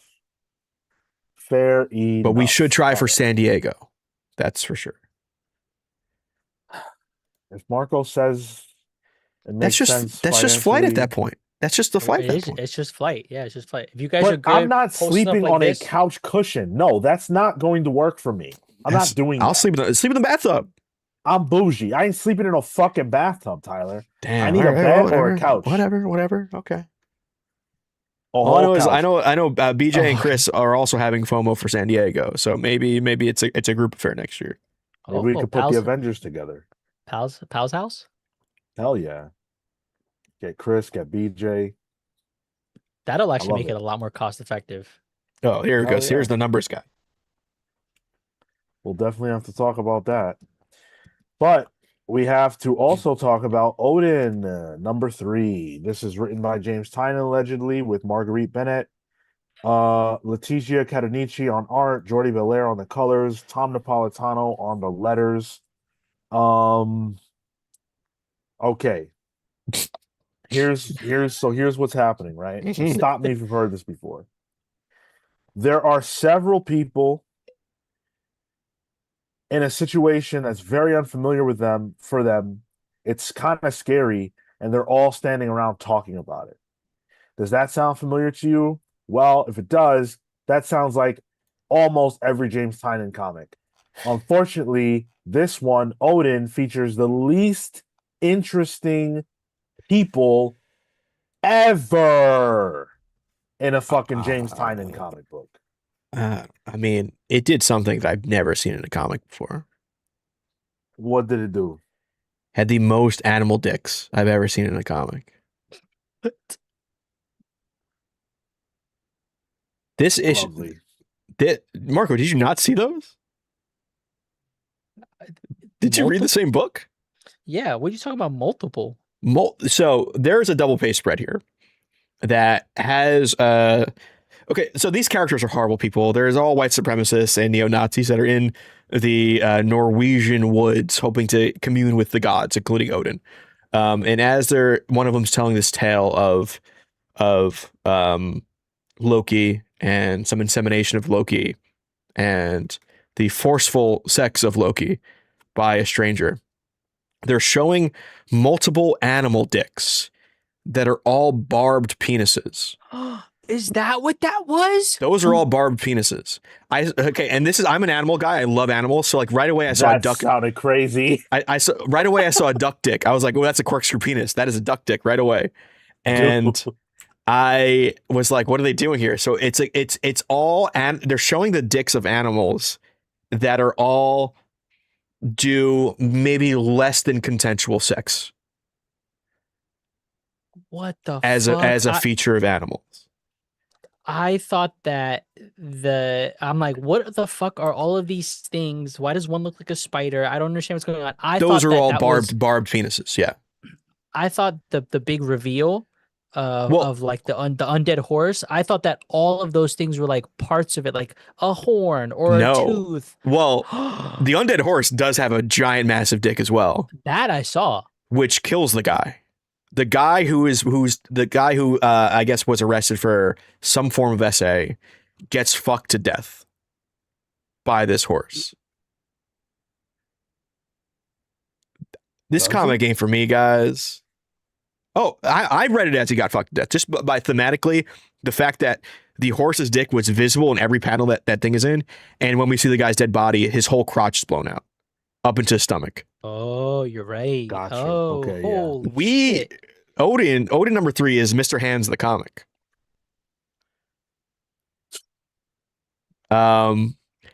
This is another issue of a James Tynion comic that I had same issue I had with World Tree, where it's just like, I get it, it's too much, I'm out. It's just not for me. Even our protagonist is unlikable. I'm good. I need to like someone in this book. None of them are good. I'm out. I don't want to see all this dick. Dude, what the fuck is this? The worst part was I saw duck dick and I knew immediately what animal it was. I was still picking stuck on that part. I was picking out the animals. He said clocked it. Yeah, clock that T. Dude, what? You know what? I was ready to come on and be like, you know what? This issue really turns it around for me. Oh, it turned you what? Excuse me? I'm like, I thought that compared to the last one, well, compared to the last one, I thought that was so poorly written, and this at the very least, I'm like, okay, this is more coherent. I'm following what's going on now. I'm understanding. Apparently, I missed half of this book. This dude don't know what dick looks like. Boo this man. You missed all the cock. I did, dude. And strangely, none of it was Cock's cock. True. Yeah.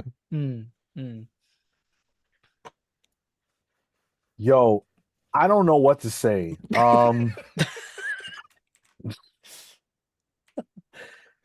Too much animal penis in this comic book. It's Too the many most, for sure. white racists in this comic book. Too little action in this comic book. And the action that we did get is animal related, and it's a lot.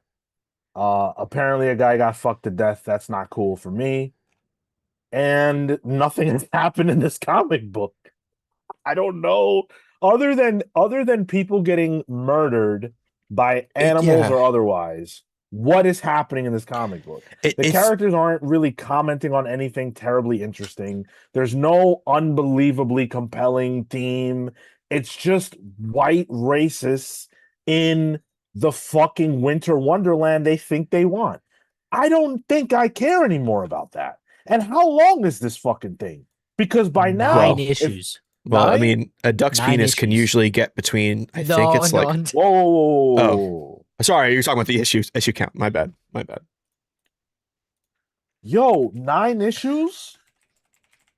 Nah, I'm not doing this for 9 issues. Sean, address entertain me. Sean, you were the one who got us into this comic and you owe us an apology. Man, fuck you. There's my apology. How about that? Here's what I'll say. The Wes Eat a Craig, duck dick. which is around 8 to 9 inches. But the Wes Craig variant cover is actually very good. I will give it that. Cool. Damn, this man really got me Googling how big is duck dick. That's on you. That's it's your search history, not mine. Why are you looking that up? This is the problem with being borderline autistic and loving animals. What kind of reaction was that? The gasp. It's like when Sean bumped into Buffy. Yeah, word. But Marco's having that reaction to duck dick. It's just frightening. Why are you looking up duck dick while we're live? I mean, I feel like it's pertinent to the book we just talked about. Unfortunately, it is. Dude, it's in the comic. What's funny is, like, I'm looking at the reviews on this Lincoln Comic Geeks. People are like 5 stars, 5 stars. I'm like, did nobody see all the dick that I saw? I don't know. I'm gonna have to write a League of Comic Geeks review. Jeez, I gotta let them know. I saw at least a couple people on our Discord saying this issue was a step up from 2, and I'm like, well, I mean, maybe it's not as bad as 2, but word. I agree with those people on the Discord. This was a step up, but the entire conversation we had changed the entire context of the book for me. What did you think? You thought those were just things? I thought that those were like parts of that horse thing being like built, like it was like being constructed. I could not make sense of what those things were. Sweet Summer Child. I defy you to find a comic book with more dicks in it, different dicks, Yeah. than Odin #3. I don't care if it's interspecies. I don't care if it's humans. I don't care if it's animals. There's too much.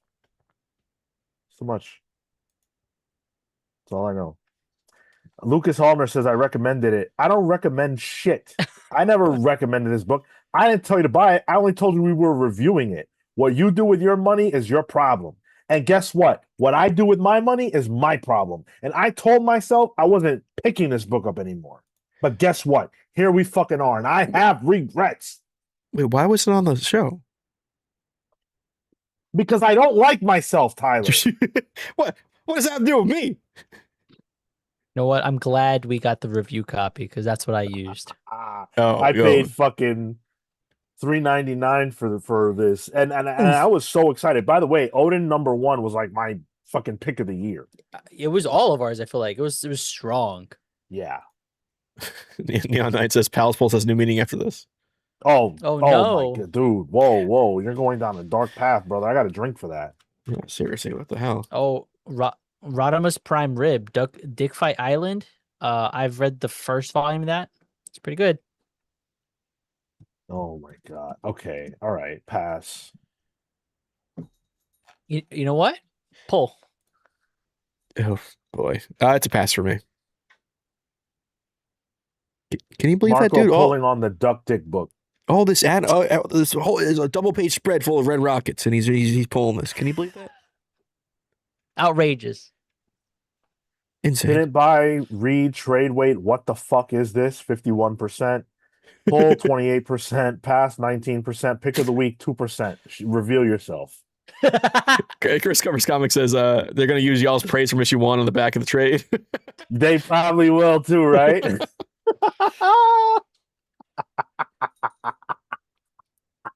That's your legacy. That's your legacy. Thankfully, you're going to be published soon, Sean, in a floppy book. So, oh God, oh, don't remind me. I got to watch what I say on this fucking show, dude. No fed answers, no fed questions. No more. No more. I'm sorry, Willpower Collects. He said I need to go rub some vinegar in my ears and eyes after this discuss. Dude, ain't gonna fix it, bro. I'm sorry. It's not every week that an Odin #3 comes out. You don't see that much penis in a comic, typically. And it was a lot. And look, if they were human, I would say, hey, fair play. Which strangely, the nakedness in this book, no actual dick, nothing shown. No, nothing. Yeah. Nothing, bro. Everyone's a Ken doll or Barbie doll. Yeah. There was no titty. How you got a comic book with there's a sex scene in this comic book and a shower scene, and I didn't see not one boobie. All I saw in this comic book were animals with the shit out, and I don't get why. No teta. No, I'm not, Tyler. That's not how I get down. This is crazy. Fucking Odin #3. Okay, fine, we're done. Never show this clip to James Tynan. Please, please. We're trying to get him to come on the show. Desperate. I will have to talk to him about why. I mean, he could throw Mark Reed under the bus for the dicks. That's for sure. Like, what is We won't going know. on? We won't know. Like, my question is, if you really think about it, were those panels even necessary? I mean, so there is a thematic element to it because they are barbed penises, which are used for non-consensual, just animalistic sex, while the parable of Norse mythology deals with non-consensual sex, as does the shitty character who is revealed as having done SA. So, like, it makes sense. I don't want to read it. Maybe this book is a secret goat, and I'm just not aware of that. But this is I can't anymore. I don't think there was a goat penis though. So that was. Thankfully, I don't think they're barbed. Yeah, they're not barbed. There's no secret ghost god. Thankfully. Okay.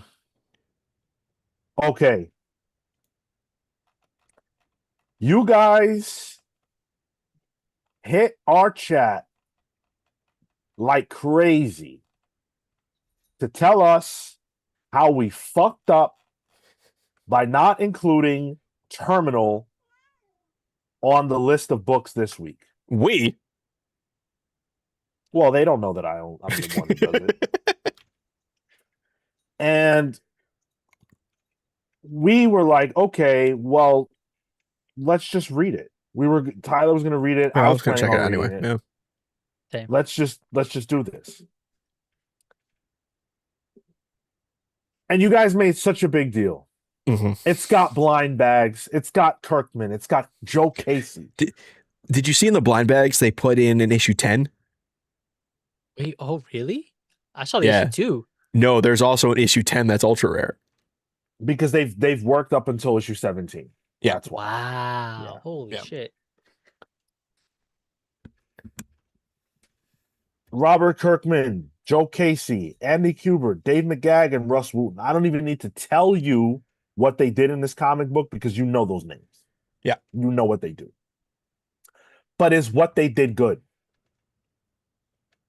That's the question that we're here to answer. And this basically presents two different factions that feature powered characters, and you're not exactly sure whose side you're supposed to be on, like who's good, who's bad. And at the core of it is a woman who's trying to find her sister, who finds out that her sister is involved in all this crazy mess. And, well, something really bad happens to that woman. I will start. Yes. Because all the hype, all the chatter, all the messages for what was a comic book that I thought the best part about it by far was this cover. Oh, The David Finch cover. Yeah. I did not think, dear listener, that Terminal was worth all of the grief. It's got great art. Andy Kubert is a phenomenal artist. I've always been a fan of Andy's. And I really, really love the art in this book. It's very dynamic, it's very compelling, but it's old school at the same time. I love artists who bring this. Not gonna knock your socks off with some crazy panel layout. Gonna do some great stuff within the confines of a typical comic book. Where I was left cold is that for an issue 1, this doesn't tell me what I need to know. The main character died. Spoiler. So, what the fuck else are we here to do? The main character died. So I don't know who I care about now. I guess her sister, but I didn't care about her before. I don't know whose side I'm supposed to be on, and I actually didn't come away really caring. And I think that's the biggest problem with this comic, is that it spends a lot of its time making me care about someone who isn't going to be a part of the book, and everything else was less Like I'm less compelled. And the swerve of it all is not compelling enough for you either. No. The her death was shocking, but I don't buy comics to be shocked. I buy them to be wowed by great story and art. And I know Robert Kirkman is great for a shock, and I'm sure it works for some people. It just kind of was like, whoa, what the fuck? And then I was like, well, what next? And I don't care. And honestly, I was expecting like a Matrix type reveal, like something Mm. really like you didn't even Mm. think of this, you couldn't have fathomed this. They walk into a room with a giant eyeball. It's on the cover. Well, not on the A cover, but it's on your Oh, cover, yeah. well, fair enough. But like that the giant eyeball was like, okay, cool. Whoa, it's a comic. I see that stuff. It didn't blow me away. It didn't even make me interested in issue 2.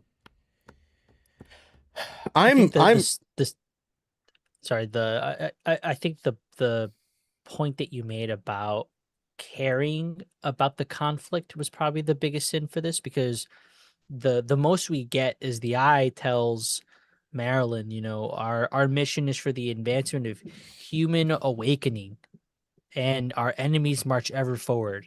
Which at some point there was also this like, yeah, the other guys are killing, but are we meant to understand what side to sort of stand on? Because seemingly there's eye related shit in either scenario. Either their eyes turn red or this guy pops out his Hmm. big ass eye. So there was also just some confusion on like, are these even the good guys really? And the I was ready to see Marilyn get some cool ass power. Yeah. That was kind of a letdown. She did. And She's human beef jerky. fucking crusty now, and that's it.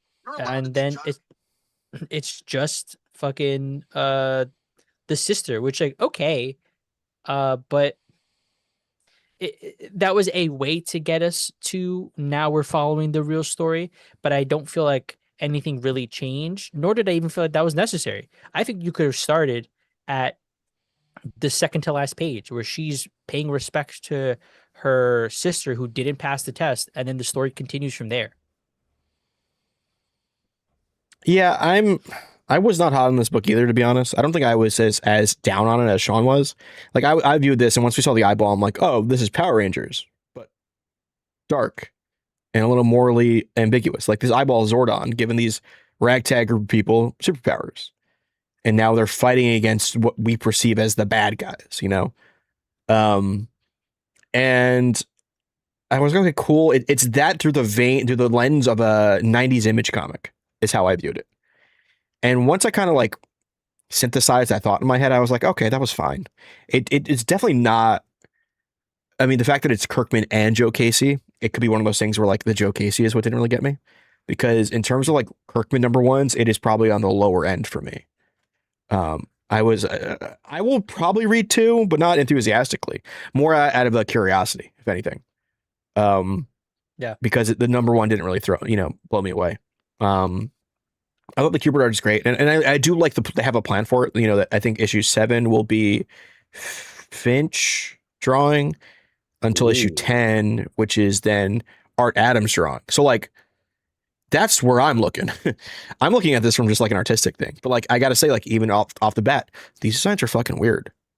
We got one of the bad guys who's like one of those fucking demons from Doom, who's a floating head that Frank Miller did a variant cover for, which was a hilarious variant. That was cool. But yeah, I don't know enough. But I feel like I also don't know enough to fully be out either, you know? Yeah. My curiosity is piqued, but I'm not wowed by it. That's my problem with $5 comics. Fair. Yeah. I'm not willing to drop another 5 to check out the second issue. I give every single comic 1 issue. That's what I do. Present me the contract. I'll sign or I won't. I'm not signing. This didn't differentiate itself from a lot of other things I've seen before. It's got the gimmick of like, hey, there's these 2 warring factions. We've seen that a million times. It's got the gimmick of whose side are you on? What side is actually the good side and what side is the bad side? We've seen that a million times. People with powers, very commonplace. This was exceptionally like violent as well. There's some real gore, which I actually didn't think added anything. No, I didn't feel like that Yeah. was like, oh, cool, or oh my God, that's shocking. It was just like, yeah, it's a Robert Kirkman. it felt like the '90s when like you would just put gore and stuff to be cool. Like I remember playing the band Kiss. They had a Sega Dreamcast game that was kind of gory, and I'm like, it kind of feels like gory in that kind of vein, where it's just like grimdark gory. Yeah, like brother fucking loses his eyeball, which was insane, or it grows massively, whatever the That fuck never happened to him. that never happened to you? Not regularly. since 95. Oh, And then got it. 2 pages later, we see a dude, his guts hanging out. Yo, that imp was all up in his guts. Yeah. Which it sets a tone, to be fair, but I don't know that, and maybe this just happens, later, that the gore escalates and there's a it's just the aesthetic of the book. It's fine, but I think you're right that it doesn't feel additive. Outside of we could do this, does it need to happen in the book? Sean, Steve Canaris has a question here. Better or worse than Ben 10? Oh, it's better than Ben 10. Ben Yeah. 10 was fucking dog water. Talk of the town, though, apparently. Apparently that book is doing very well for itself. Huge success. Big Yeah. success. Hats off to everybody involved. That doesn't mean the book's good. At least not to me. I agree. Cole says, I'm surprised you guys are cold on this. This is better than X-Men. This is better X-Men than anything we've gotten in a long time. It's more Power What's a Rangers long than time? X-Men to me. And that, I think, just means you're not reading X-Men. Because I do think there's good X-Men books out there. Even though I don't think there are any good X-Men books, I still don't think this is X-Men done better than it's been done in years. Like, I enjoyed several things that happened, and even in the tail end of the Krakoan era. And Storm most recently. So, and you liked exceptional X-Men. Exceptional. Yeah. So I would not agree with that. So who's buying the second issue? I'm going to be checking our email for it. Same. Yeah. Okay. Same. Okay, fine. That's fair. Yeah. If you had to buy it. I had to buy it. Shit. I would only buy it in a gamble. If there was a blind bag where I can gamble for a little serotonin boost, maybe I'd buy it. But straight, no. I might get that second. If there's another Frank Miller variant, that might. I'll tell you right now. Me. I'll tell you right now. Is But there? did you get the first Frank Miller variant? He didn't Marco? get the, no, he didn't get I anything. didn't buy it. Man, listen. No. There's a Ben Oliver variant and a Mahmoud Asrar variant and a Yannick Paquette variant. Oh, okay. See, if I came across the Yannick Paquette and I'm like, I read this. He's drawing that white demon guy, the bad guy. White demon. Shit, what am I talking about? Odin?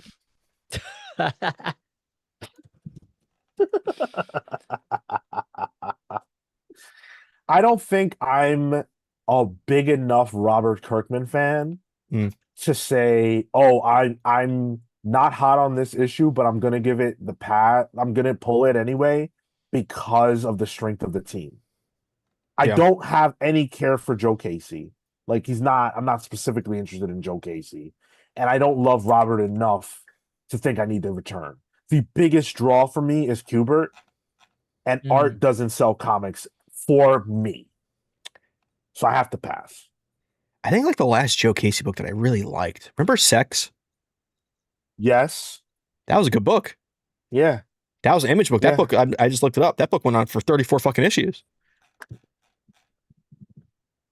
As long as Sex I've ever had. Really? I've never read this. I thought you were going to say something else. I've never had sex. Marco's too busy Googling sex. Who, me? What's a penis? Apparently you don't know what it looks like. So. Yo, not, oh my not God. a duck one. That's on you.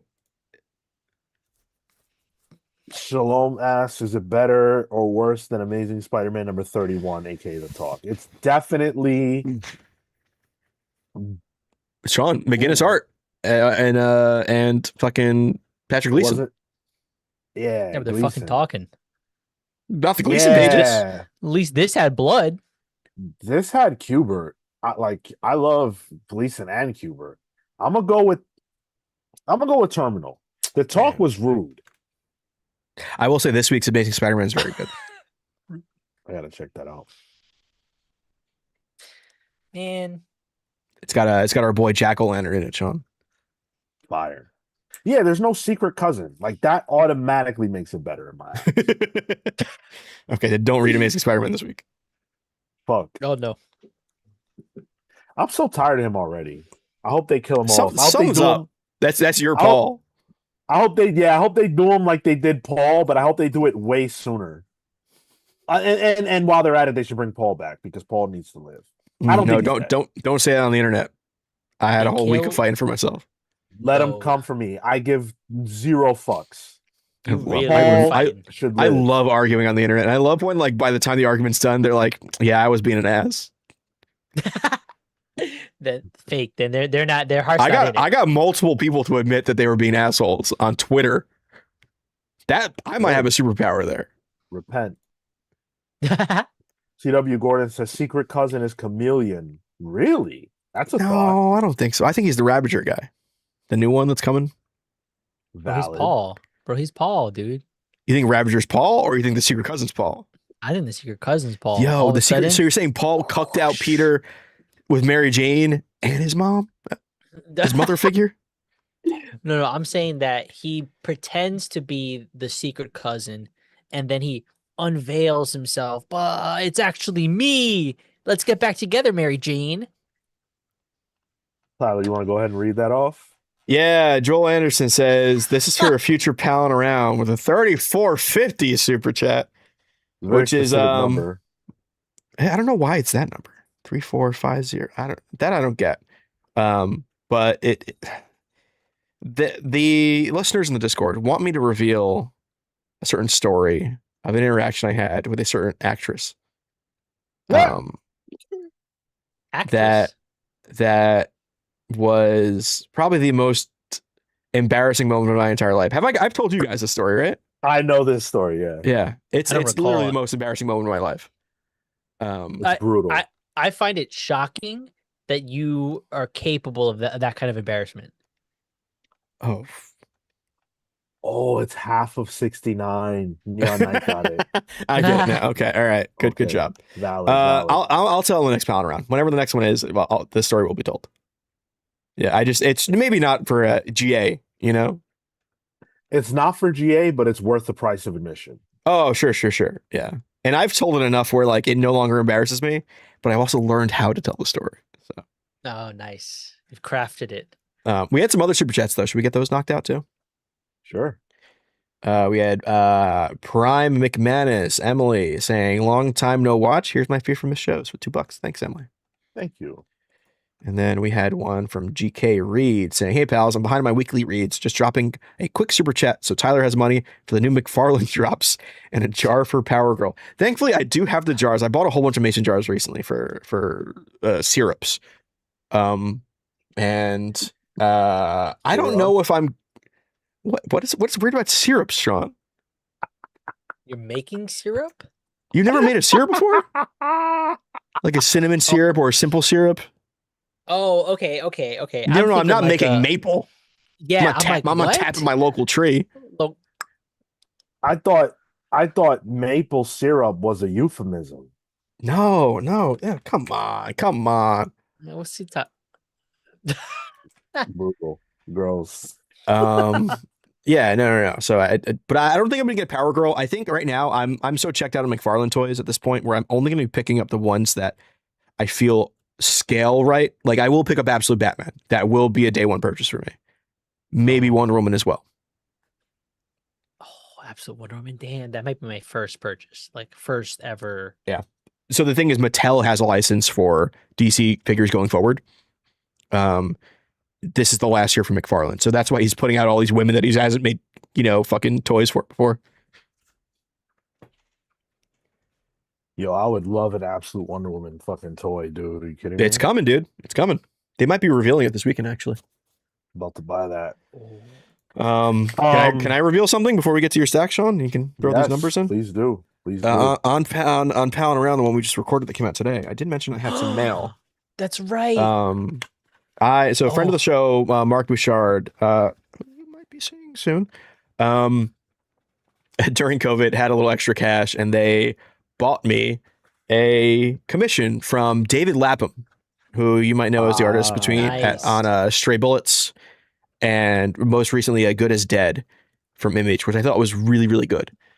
So this is a David Lapham piece, and I don't know what it is. Oh, this is fucking rad. All right, so I have a Marvel villains wall, and we're adding my boy Toad to it. My man Whoa. Toad, bro. Oh, he got that tongue out. What that tongue do? Oh, so I have Mystique, I have Sabretooth by Tom Riley, I have Apocalypse. Like, I have a lot of X-Men villains. I do not have Toad. So this That's is so sick. good. Oh, I'm so happy you went with the frilled collar too. Mark requested it. Mark gave me a list of I gave Mark a list of villains I didn't have. Okay. Yeah. Gotcha. That's sick. That's fucking cool. That's Fun. so Fucking cool. awesome. Thank you, Mark. Appreciate it. And David Lapham just sent Mark an Ozymandias for no reason. So Mark has that Oh, now. yeah? Yeah. Well, it sounds like there was a reason based on what you told me. That it was maybe a little late. Yeah. Yeah. Just maybe touch. 6 years. But no, I'm a big David Lapham fan, so that's really fucking cool. I got to get a frame for it now. That's awesome. Yeah. It's very, very cool. I see the numbers hitting the chat. Keep them coming. My LCS was fucking packed. This was such a brutal Really? LCS experience, yes, because there were so many Oh. people. When'd you go? I was there fairly early. On Wednesday. Yeah. Okay, so maybe you were there because maybe it was crazy because people were trying to outdo the rain because they knew it was coming. Oh, okay. That's a thought. Yeah. The rain was wild here in New York. I couldn't ascertain any other like reasoning because there was nothing that big that came out.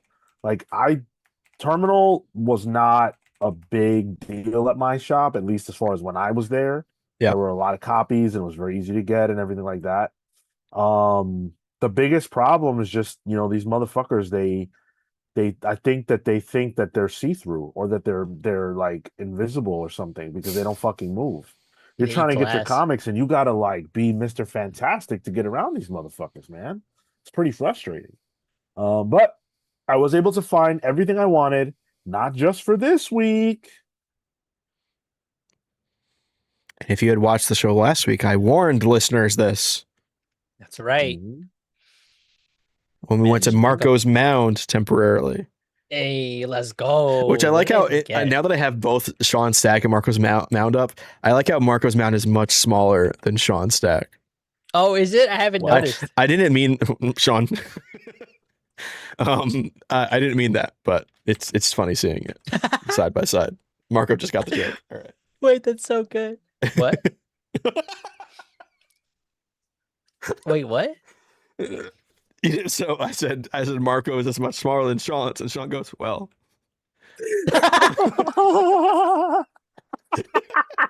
That's crazy. Yeah.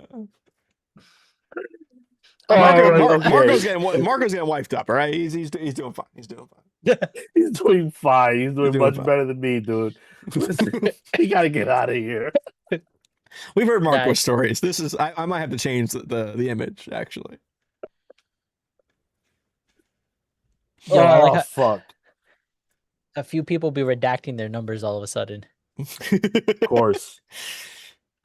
All right, here we go. All right, I'm gonna start. Wait, before you say, I'm gonna these numbers. So all right. Ahmad Russell 18, Patrick Zay 32, Entertain Me 32, Rami Darwish 35, Neon Knight 22, DC Crane 20, Cruden 43, Ariath 31, CW Gordon 40, Steve Canaris 41, Near 32, Maximus the Mad 52. Holy shit.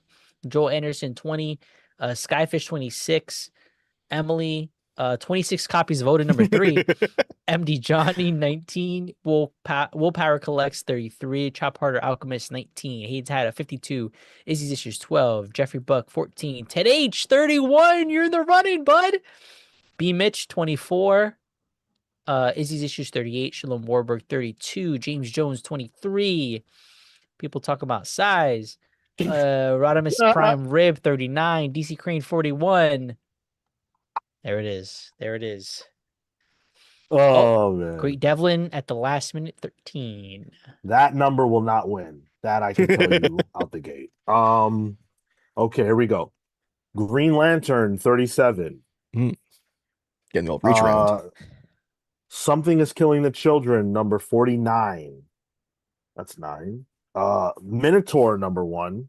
Oh. Anybody get to that? No, I forgot about that. Yeah. Murder Podcast, number 8. Assorted Crisis Events, number 9. Ooh, Nice. that's a good one, Sean. I believe it. Dork, number 6.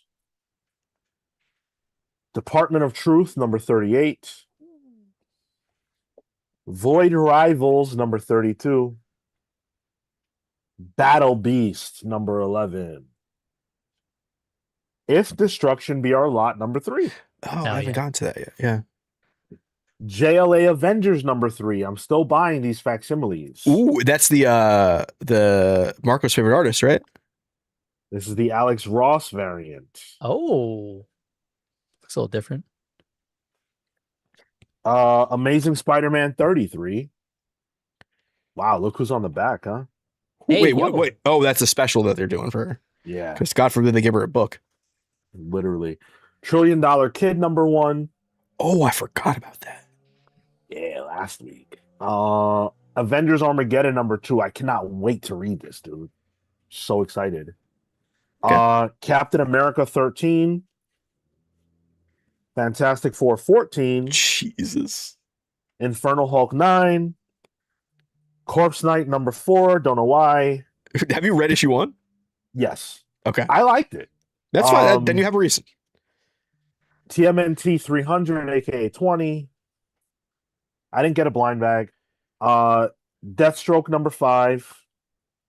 Wonder Woman 35. Jesus Christ. Absolute Green Arrow number 3. Justice League Unlimited 17, I think. 21, excuse me. Batwoman number 5. Catwoman number 89.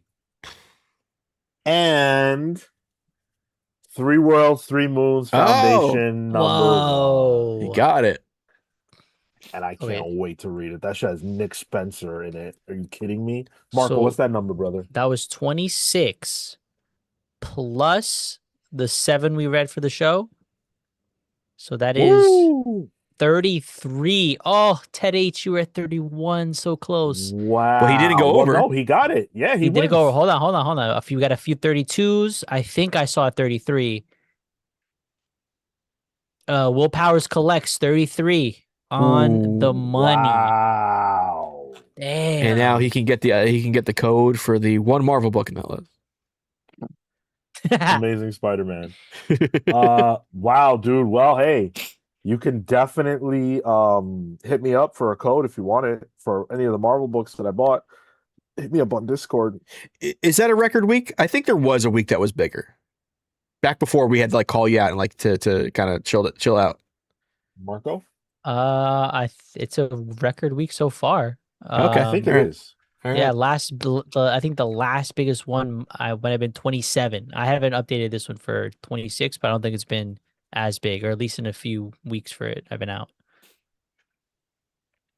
Guys, I don't know what to say. Are there books in this stack that I don't actually care to read? Yeah, there actually are. I do have a question. When's the last time you read Justice League or Catwoman? Justice League was the one I was thinking about. Okay. Catwoman, I'm actually really excited about because it's Torun Grönbeck, and I read an issue not too long ago, and I really enjoyed it. Okay. So I am into that. Yeah. Sorry, guys. That's Emily- too many books. Emily says only one copy of Odin. I'll get him next time. Yeah, the next book full of fucking spider cock. Oof. Yeah, that one was a little bit much. I googled what are all the penises in Odin #3 by Image Comics, and you know what? Google hasn't provided an answer yet. That's Good shot. why you got to trust humans because I have the answers. There it is. No, somebody asked me about Sicko. I have it, but I haven't gotten to it. Next up on my list is Swamp Thing. Ooh, me too, actually. Yeah. Next up on my list is San Diego There we Comic go. Con There we go. We did it. We did it. conversation this Saturday at 10:15 a.m. Oh, Eastern. I meant the We laugh won't- track. We won't be able to comment too much on what happened Saturday. We'll be talking about what happened today and what's happening tomorrow, Thursday or Saturday, or Friday. However, if there's some kind of like unbelievably groundbreaking, shocking, shatter the earth news that comes out of this event, then at least Tyler and I will go live Saturday night to talk about it. Whether we can get a guest, we'll see. But that's the agenda as we know it right now. We're talking big Hall H Marvel shit, probably. Right. Yeah. That's right. Big Hall with a capital H. Yeah. What?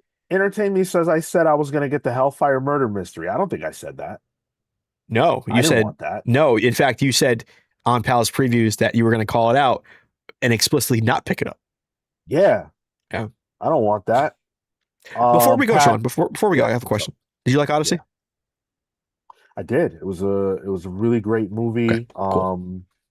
It's not my favorite Nolan. It didn't usurp any of the other movies that are my favorite Nolan, but it was very good.